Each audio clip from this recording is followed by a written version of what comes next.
Section 5 है title tax on undistributed profit. So basically इस section में ये डिस्कस किया गया है, टाइटल से क्लियर हो रहा है कि ये टैक्स जो है वो आपको अनडिस्ट्रीब्यूटेड प्रॉफिट पर देना पड़ेगा। अब इसमें टोटल 2 सब सेक्शन है, सेक्शन में डिस्कस किए गए, लेकिन इनको अंडरस्टैंड करने से पहले ज़रूरी है कि जो टर्मिनोलॉजी है अनडिस्ट्रीब्यूटेड प्रॉफिट, इसको हम लोग क्लियर करें।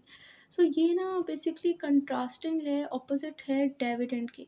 अब डिविडेंड क्या होता है? डिविडेंड होता है share on profit, sorry profit on share. मतलब आपके किसी कंपनी के अंदर आप शेयर होल्डर हो, आपके शेयर हैं और शेयर पर जो आपको अर्निंग होती है, उसको जो है वो प्रॉफ़िट की सूरत में कंपनी आपको देती है और उसे हम कानून की ज़ुबान में, जो ये आपको शेयर पर प्रॉफ़िट मिल रहा है, उसे हम कानून की ज़ुबान में डिविडेंड कहते हैं। सो लेट्स सपोज़ अगर वही आपका प्रॉफ़िट ऑन शेयर कंपनी आपको पे ना करे, तो अब उसी को हम अनडिस्ट्रीब्यूटेड प्रॉफ़िट कहेंगे और इसको ना पे करने की पादाश में उस कंपनी पर पेनल्टी लगा दी गई है सेक्शन 5 के तहत, क्योंकि सेक्शन 5 के अंदर ये आपका राइट था और अगर वो अपनी ऑब्लिगेशन जो है कंपनी पूरा नहीं करती, आपको आपका जो है प्रॉफ़िट जो आया है आपके शेयर पर वो पे नहीं करती, तो उसको पेनलाइज़ कर दिया गया है, कंपनी को उस पर टैक्स लगा दिया गया है सेक्शन 5A का। अब इसके टोटल 2 सब सेक्शन हैं, इनको डिस्कस करते हैं। तो इनमें टोटल 4 सब्जेक्ट जो हैं वो इस सेक्शन में कवर हुए हैं। नंबर 1 तो ये कि सेक्शन 5A की टैक्स की इम्प्लीमेंटेशन कब से ये लागू हुआ है, टैक्स कब से लगना शुरू हुआ है। नंबर 2 सब्जेक्ट जो है कि किन्होंने ये टैक्स पे करना है, किन्होंने ये पे नहीं करना। Number 3 general rule and last में जो है वो एक्सेप्शन। स्टार्ट करते हैं। इम्प्लीमेंटेशन जो है वो सेक्शन 5A की टैक्स की हुई है टैक्स ईयर 2017 से लेके 2019 तक। यानी 2017 के टैक्स ईयर से टैक्स लगना शुरू हुआ है और 2019 तक ही है, उससे आगे अब ये टैक्स नहीं लग रहा। अब किन को लोगों ने ये टैक्स पे करना है, तो वो बेसिकली है पब्लिक कंपनी। पब्लिक कंपनी ने ही ये टैक्स पे करना है। उसके अलावा किन्होंने पे नहीं करना, तो किसी शेड्यूल बैंक ने, किसी मुदारबा ने ये टैक्स पे नहीं करना। उसके अलावा वो कंपनी जो कि सेकंड शेड्यूल के पार्ट 1 के क्लास 132 के तहत एग्जेम्प्टेड है, उसने ये टैक्स नहीं पे करना। इसी तरह ऐसी कंपनी जिसके अंदर गवर्नमेंट तकरीबन 50% शेयर होल्ड करती है या उससे ज़्यादा करती है, उसने पे नहीं करना। यानी कि अगर एक ऐसी कंपनी जिसमें कंपनी गवर्नमेंट के शेयर तो हैं, लेकिन वो 50% से कम है, तो फिर उसे भी ये टैक्स पे करना पड़ेगा। अब आ जाते हैं इसके जनरल रूल की तरफ। जनरल रूल है जो बेसिकली वही कोर है इसके सेक्शन का, जो इसे स्टार्ट करते हैं। अ, जनरल रूल इसका ये बताया गया है कि अगर एक पब्लिक कंपनी ने कोई भी अर्निंग जनरेट की और उस अर्निंग पर जब उसने टैक्स पे कर दिया, तो उस टैक्स को पे करने के बाद जो उसके पास अब नेट अमाउंट आई वो उसका प्रॉफ़िट कहलाया।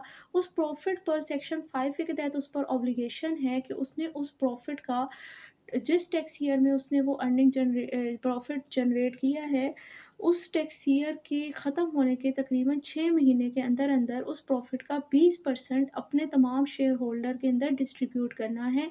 अगर वो ये काम नहीं करता, तो वो अनडिस्ट्रीब्यूटेड प्रॉफ़िट वो कह वाली हरकत उसकी कहलाएगी और अब उसकी इस कंसीक्वेंस उसका इसके इस एक्शन का उस पर ये लगेगा कि उसे अकाउंटिंग प्रॉफ़िट का तकरीबन 5% पेनल्टी के तौर पर पे करना पड़ेगा। अब इसको मैं एक एग्ज़ाम्पल के साथ समझाती हूँ तो बेहतर समझ आ जाएगी। एग्ज़ाम्पल इसकी ये है कि एक पब्लिक कंपनी है, उसने तकरीबन 10 करोड़ का जो है वो प्रॉफ़िट जनरेट किया। अब जो है आप फ़र्ज़ कर लें किस टैक्स ईयर में किया, टैक्स ईयर 2026 के अंदर किया, यानी कि 1 जुलाई 2025 से 30/6/2026 तक के दरमियान में उसने ये प्रॉफ़िट जनरेट किया 10 करोड़। अब टैक्स ईयर 2026 जो है वो ये 30/6/2026 में ख़त्म हुआ ना, तो अब इस सिचुएशन में उसके 6 महीने के अंदर-अंदर, यानी कि 31 दिसंबर 26 के एंड तक जो है वो अब इस 10 करोड़ का 20% यानी कि 2 करोड़ जो है वो इस बंदे ने इस कंपनी ने अपने शेयर होल्डर के दरमियान जो प्रॉफ़िट को डिस्ट्रीब्यूट करना था। अब अगर वो नहीं करता, तो अब उसे इस अकाउंटिंग प्रॉफ़िट यानी 10 करोड़ का 5% पेनल्टी पे लगेगा। यानी कि यहाँ पर आप देख लो ना कि उसने 10 करोड़ कमाया, 1 करोड़ में 7 सिफ़र होते हैं,